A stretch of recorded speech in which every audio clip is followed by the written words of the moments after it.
My name is Jashen Edwards, and my work is situated between music education and sound studies.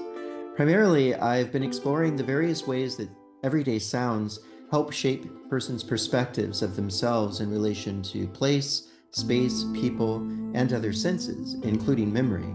What I've been finding in my work with young people in high school and university settings is that when they pause to listen deeply to their environments, they begin to hear things differently. Sometimes sounds that are always present in their environments are rediscovered. In this discovery, they notice how sounds connect them to distant memories, foods, pets, home, and even objects. For some, sounds conjure nostalgia and mark life events.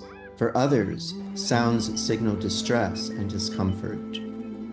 By bringing what composer Pauline Oliveros calls deep listening, and sound artist Salome Vogelin describes as sonic sensibility, to our work, I believe we can hear, listen, and think outside of routine and ordinary ways of being. Each space we enter offers an opportunity to listen anew, and in that listening, our connections to others can be profoundly meaningful.